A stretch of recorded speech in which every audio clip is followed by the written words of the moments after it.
गांव का नाम था नागवन। चारों तरफ फैले हरे भरे खेत, कच्चे रास्ते, पीपल का पुराना पेड़ और बीचों बीच एक टूटी सी पंचायत भवन। यह गांव बाहर से जितना शांत लगता था, अंदर से उतना ही बेचैन था। नागवन का सबसे जाना पहचाना नाम था रामदीन किसान। रामदीन उम्र के 50 पार कर चुका था। सांवला रंग, धूप में झुलसा चेहरा, माथे पर गहरी लकीरें और आंखों में ऐसी सच्चाई कि सामने वाला नजरें चुका ले। उसके पास ज्यादा जमीन नहीं थी, बस 5 बीघा जो उसे अपने बाप से विरासत में मिली थी। पर उन 5 बीघों में उसने अपनी पूरी जिंदगी बो दी थी। रामदीन का उसूल साफ था, पेट खाली रह सकता है पर ईमान नहीं। उसके पिता अक्सर कहा करते थे, बेटा जमीन माँ होती है, माँ से चोरी मत करना।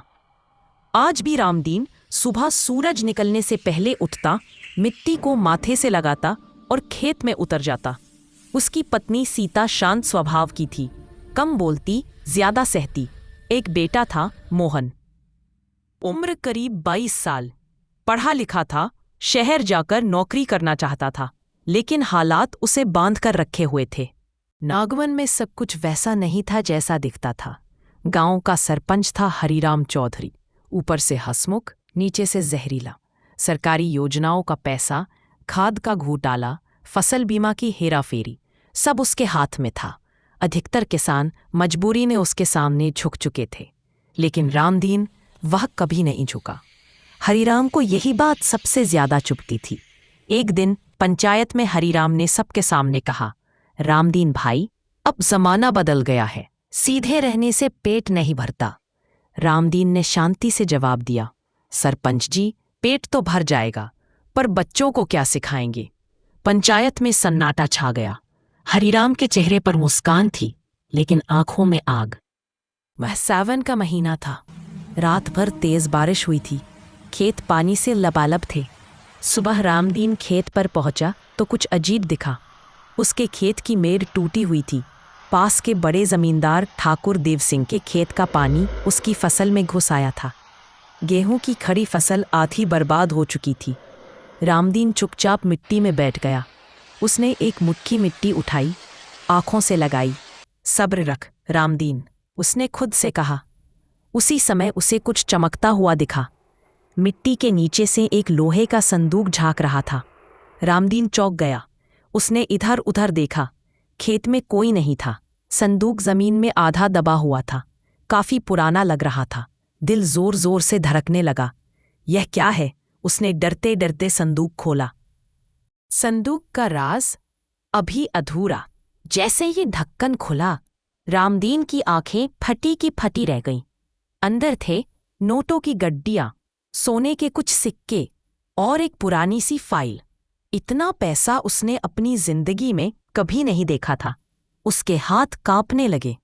पहली बार उसके दिमाग में एक ख्याल आया, अगर यह पैसा मेरा हो जाए, 5 बीघा बढ़ सकती थी, मोहन शहर जा सकता था, सीता की दवाइयां ठीक से हो सकती थी। लेकिन अगले ही पल पिता की आवाज कानों में गूंज गई, मां से चोरी मत करना। रामदीन ने संदूक बंद कर दिया।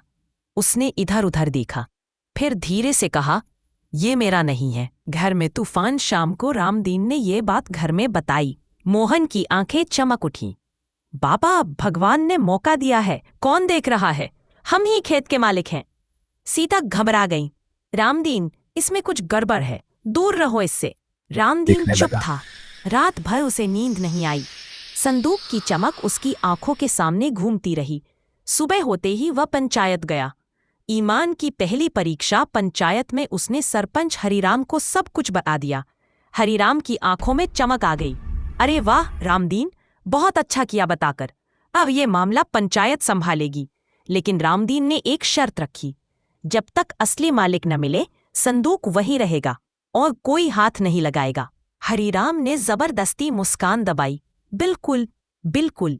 पर अंदर ही अंदर उसने ठान लिया, ये पैसा अब रामदीन की ईमानदारी नहीं, उसकी बर्बादी बनेगा। गांव में अफवाह। 2 दिन में पूरे गांव में खबर फैल गई, रामदीन के खेत में खजाना मिला है, वह बहुत बड़ा आदमी बन जाएगा। पागल है, पंचायत को क्यों बताया? लोगों की नजरें बदलने लगीं। जो कल तक सम्मान करते थे आज मजाक उड़ाने लगे। मोहन चुपचाप सब देख रहा था। उसके मन में सवाल उठने लगे। तीसरी रात तेज आंधी चली। रामबीन खेत की ओर गया।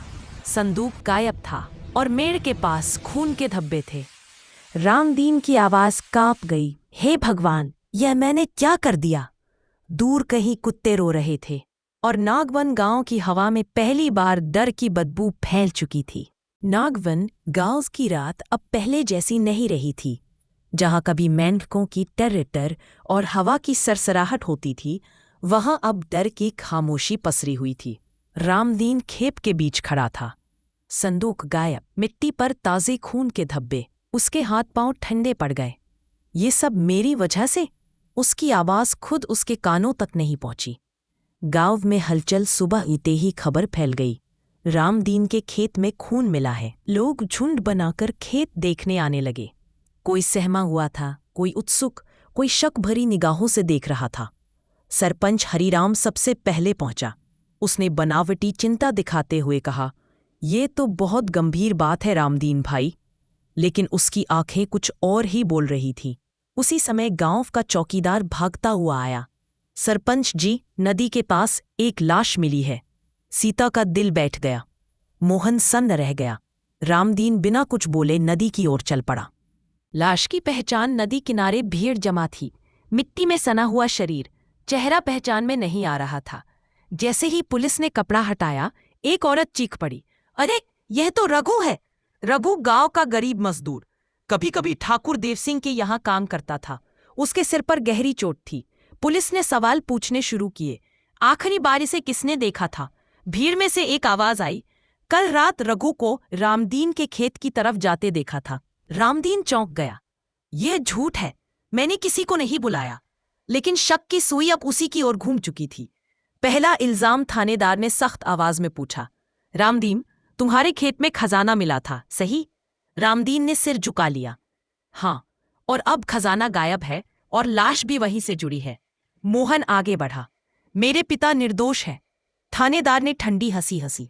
कानून सबूत देखता है बेटा, भावना नहीं। रामदीन को पहली बार एहसास हुआ, ईमानदारी अकेली पड़ गई है। हरिराम की चाल उसी शाम सरपंच हरिराम ठाकुर देव सिंह के घर पहुंचा। कमरे में मोटे पर्दे थे। दिए की रोशनी में दो चेहरे चमक रहे थे। हरिराम बोला, सब ठीक चल रहा है, शक रामदीन पर है। ठाकुर ने शराब का घूंट लिया। और संदूक? हरिराम मुस्कराया, सुरक्षित जगह पर ध्यान रहे, ठाकुर ने कहा, अगर मामला पलट गया तो? हरिराम ने बात काट दी, नहीं पलटेगा। एक ईमानदार आदमी सबसे आसान शिकार होता है। घर के अंदर का टूटना। रामदीन घर लौटा तो सीता की आंखें सूजी हुई थीं। मैंने कहा था ना, इस झंझट से दूर रहो। भगवान क्यों हमारी परीक्षा ले रहे हैं? मोहन चुप था। उसके मन में तूफान चल रहा था। उस रात मोहन ने एक फैसला लिया। मोहन की खोज। अगली सुबह मोहन चुपचाप गांव से निकल गया। वह रघु की झोपड़ी पहुंचा। वहां एक बूढ़ी औरत बैठी रो रही थी, रघु की माँ। मोहन ने धीरे से पूछा, माँ, रघु कल रात कहाँ गया था? औरत ने कांपती आवाज में कहा, कोई आदमी आया था, अच्छे कपड़े पहने था, बोला खेत में काम है, पैसा मिलेगा। मोहन का दिल बैठ गया।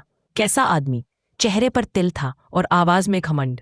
मोहन समझ गया, यह पहचान वह जानता था। सच की पहली परत। मोहन सीधे पंचायत भवन गया। वहां उसने देखा, हरिराम सरपंच अकेला बैठा था। मोहन ने आंखों में आंखें डालकर पूछा, रघु को आपने बुलाया था ना? हरिराम हंस पड़ा, सबूत है? मोहन की मुट्ठी भींच गई।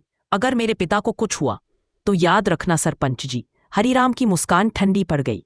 रामदीन की गिरफ्तारी। शाम होते होते पुलिस आई। रामदीन, तुम्हें पूछताछ के लिए थाने चलना होगा। सीता रो पड़ी, मेरे पति ने कुछ नहीं किया। रामदीन ने सीता का हाथ थाम लिया, रो मत, सच देर से ही सही सामने आएगा। हथकड़ी लगाते समय उसने मोहन को देखा, बेटा मत छोड़ना। मोहन की आंखों से आंसू गिर पड़े। उसी रात जब रामदीन थाने में था, हरिराम संदूक खोलकर नोट गिन रहा था। तभी फाइल की एक पुरानी पर्ची नीचे गिरी। उस पर लिखा था, अगर ये संदूक मिले तो समझो सच्चाई अब जिंदा है। हरिराम का चेहरा सफेद पड़ गया, क्योंकि यह सिर्फ खजाना नहीं था, ये किसी बहुत बड़े अपराध का सबूत था। और रामदीन इस कहानी का सिर्फ मोहरा नहीं, कुंजी था। सच्चाई का बोझ नागवन गांव के थाने में रात भारी थी। रामदीन लकड़ी की बेंच पर बैठा था। हथकड़ियां ढीली थीं पर हालात कसे हुए। थानेदार फाइल पलट रहा था। रामदीन, उसने धीरे से कहा, इतना सीधा आदमी मैंने बरसों में नहीं देखा, पर हालात तुम्हारे खिलाफ हैं। रामदीन ने बस इतना कहा, साहब मैं झूठ नहीं बोलता। मोहन का संघर्ष उधर मोहन शहर पहुंच चुका था। उसने अपने कॉलेज के पुराने दोस्त रवि से मदद मांगी। रवि अब एक स्थानीय पत्रकार था। मोहन ने सारी कहानी सुनाई। रवि ने भौहें सिकोड़ ली। अगर ये सच है तो ये सिर्फ हत्या नहीं, ये घोटाला है। दोनों ने तय किया सबूत ढूंढना होगा। संदूक की फाइल इधर सरपंच हरिराम बेचैन था। फाइल में पुराने दस्तावेज थे, सरकारी मोहर वाले। कागजों में साफ लिखा था, नदी परियोजना के नाम पर जमीन अधिग्रहण। किसानों को मुआवजा दिखाकर पैसा हड़पा गया। जमीन कागजों में बंजर। हकीकत में सोना और सबसे ऊपर हरिराम चौधरी और ठाकुर देव सिंह के हस्ताक्षर। सालों पुराना अपराध। हरिराम के हाथ कांप रहे थे। अगर ये बाहर आया तो सब खत्म। रघु की मौत का सच। उसी फाइल के आखिरी पन्ने पर एक नाम था, रघु रामलाल। नोट लिखा था, ये मजदूर सब जानता है, चुप न रहा तो समस्या बनेगा। हरिराम की सांस अटक गई। उसने वही किया था जो पहले भी करता आया था, चुप करा देना। लेकिन इस बार गलती हो गई थी। मोहन को सुराग रवि ने पुराने राजस्व दफ्तर में खोजबीन की। एक बुजुर्ग बाबू ने फुसफुसाकर कहा, संदूक की बात मत पूछो बेटा, वह कागज कभी यहां जमा हुए थे। फिर कहाँ गए? रवि ने पूछा। किसी किसान के पास, जो आज भी ईमानदार है। मोहन का दिल जोर से धड़का। रात को मोहन चुपके से ठाकुर देव सिंह के पुराने गोदाम पहुंचा। वहां फर्श के नीचे वही संदूक। लेकिन जैसे ही उसने ढक्कन खोला, पीछे से आवाज आई, बेटे इतनी जल्दी क्या थी? हरिराम। मोहन पलटा। दोनों की आंखें टकराईं। हरिराम बोला, तुम्हारे पिता को बचाने का एक ही रास्ता है। क्या? मोहन ने पूछा। इस फाइल को जला दो, रामदीन छूट जाएगा। मोहन की आंखों में आंसू आ गए। उसे पिता के शब्द याद आए, ईमान मत छोड़ना। उसने संदूक बंद किया। मेरे पिता जेल चले जाएंगे, पर सच नहीं जलेगा। खून की दूसरी कोशिश। हरिराम ने गुस्से में चाकू निकाला। तो मरने को तैयार रहो। लेकिन तभी पुलिस की सायरन। रवि पत्रकार कैमरा लिए खड़ा था। सरपंच जी, उसने कहा, लाइव रिकॉर्डिंग है। हरिराम गिर पड़ा। उसके बाद गांव में भूकंप। अगले दिन पूरा गांव इकट्ठा था। फाइल सार्वजनिक हुई। सरकारी अधिकारी आए। ठाकुर देव सिंह फरार हो गया। हरिराम गिरफ्तार। रामदीन को थाने से रिहा किया गया।